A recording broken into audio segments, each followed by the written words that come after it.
ProWrestlingTees.com/616entertainment is the home of all official 616 Entertainment merchandise.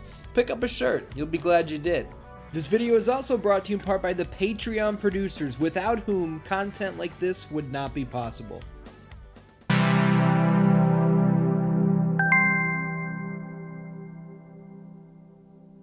Have you ever been looking forward to something for months, maybe even years, and it's all you think about?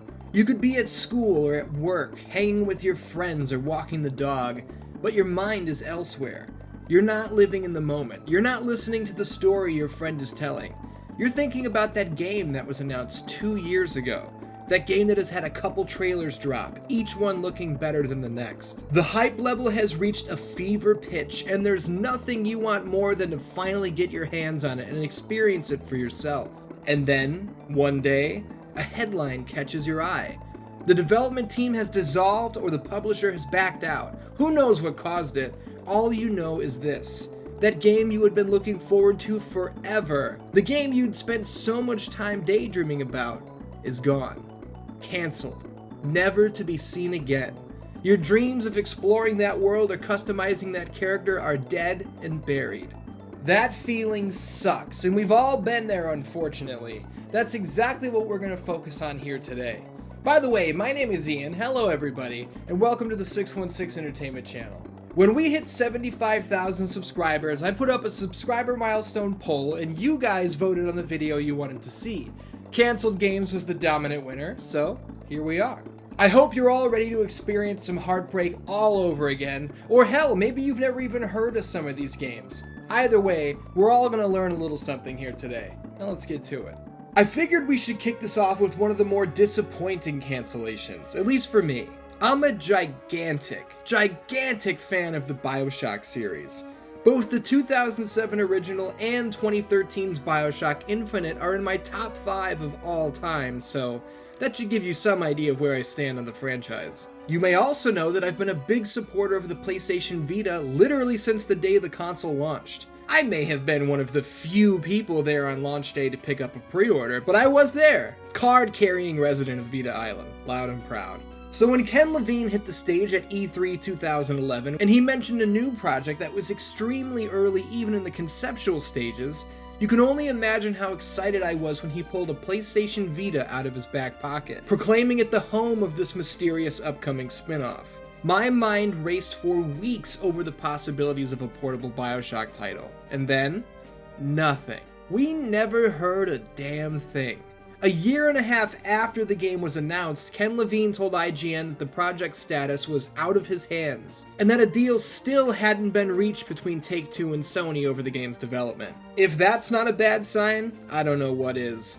Long story short, it's been 10 years, Ken Levine disbanded his Irrational Games studio in 2014, and the PlayStation Vita's life support is about to be unplugged permanently, as its online storefront will be taken down in August of 2021. Luckily, in the time between writing this script and editing this video, this has already been changed. Vita fans, rejoice. What's the real kicker, though? How about the fact that Ken Levine revealed that this spin-off title wasn't going to be a portable first-person shooter, and instead a Final Fantasy Tactics-inspired RPG that would have taken place in a Rapture before the collapse. Yeah, live with that one and try not to cry. Hey, on the topic of awesome franchises coming to Sony handhelds, who remembers the on-stage reveal of Resident Evil PSP?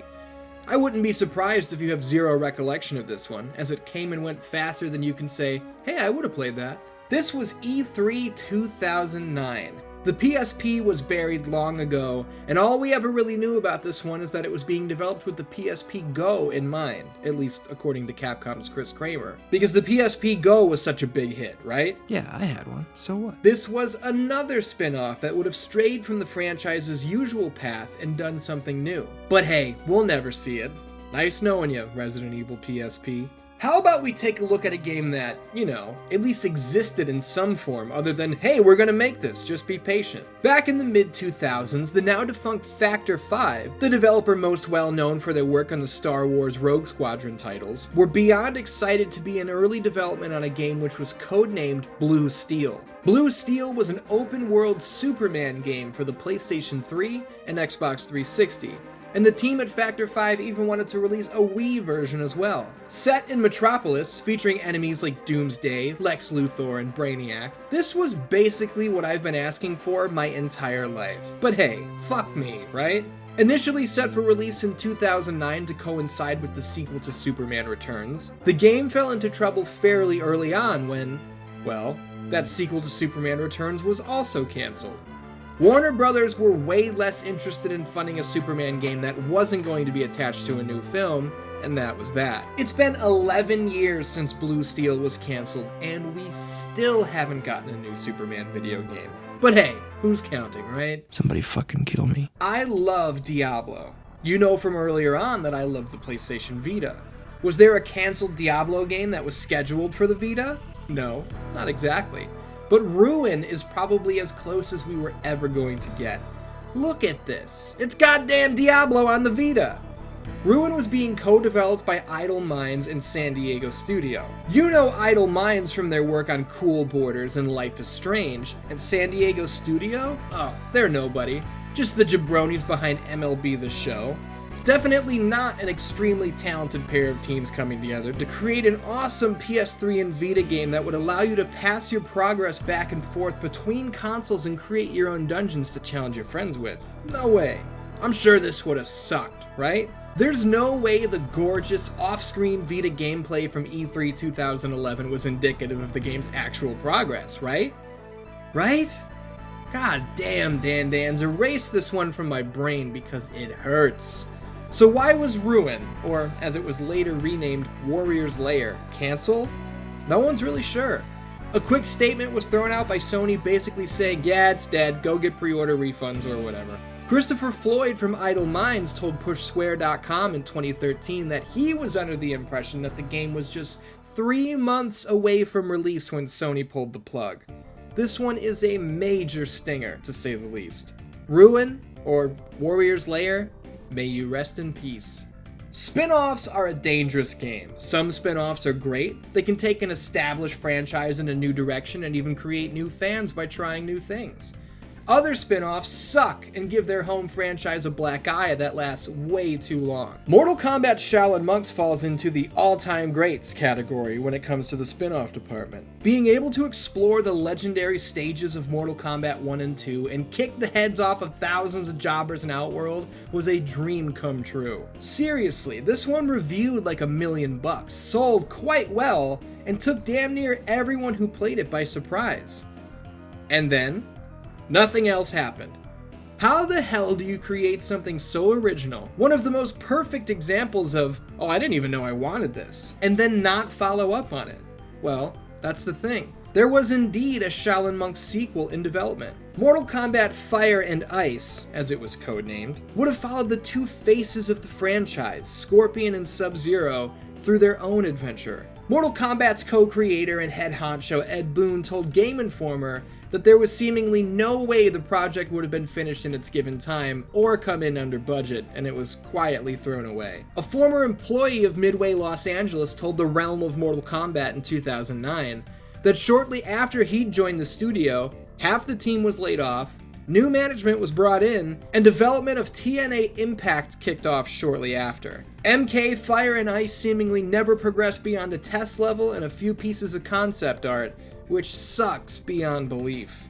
In 2013, Ed Boon teased an HD remaster of the original Shaolin Monks, which also never came to fruition. This is a depressing video to write. Non-traditional wrestling games can be a great time. WWE All-Stars was a blast with its cartoony physiques and sky-high finishing moves.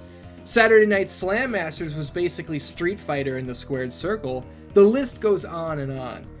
WWE Brawl fits the bill perfectly. The game was described by Chris Burns, who worked as an animator at Blue Tongue Entertainment, the team behind the project, as WWE's version of Super Smash Bros. It was going to be a 3D platform fighting game that took inspiration from classic fighters of the past, namely Sega Dreamcast's Power Stone. The plan was to drop players into fully destructible environments as their favorite WWE superstars, and basically give them free reign to destroy the entire set. Between the expansive roster, multiple match types, and even a story mode, things were looking good for WWE Brawl. If things had gone as well as they looked like they might, the bigwigs on the inside were even throwing around the idea of basing an entire animated series around this game. Unfortunately, you already know where this is headed. WWE Brawl was cancelled in 2013 after 3 years of development. Insiders at THQ and Blue Tongue Entertainment were said to be devastated, and rightfully so. While it's a shame that Brawl never hit store shelves, its legacy has indeed lived on. WWE premiered Slam City, an animated series, on their own network in early 2014. In Slam City, John Cena's character is portrayed as a mechanic who even owns his own garage.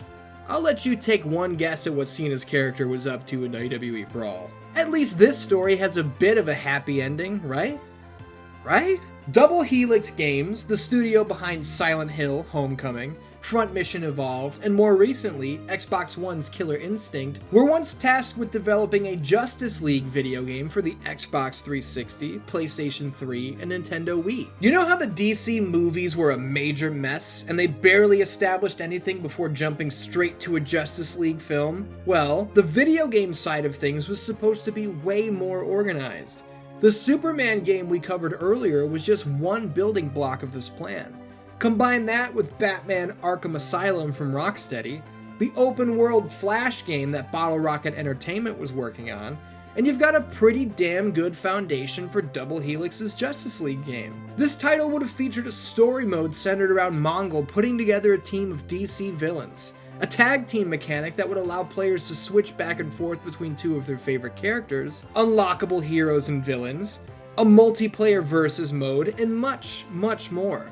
It's even said that the tone of this story would have attempted to mimic not Christopher Nolan's Batman films, but the lighthearted nature of the Justice League animated series. But, and tell me if you've heard this one before, Double Helix's Justice League game was supposed to release around the same time as George Miller's film, Justice League Mortal. Do you remember that movie?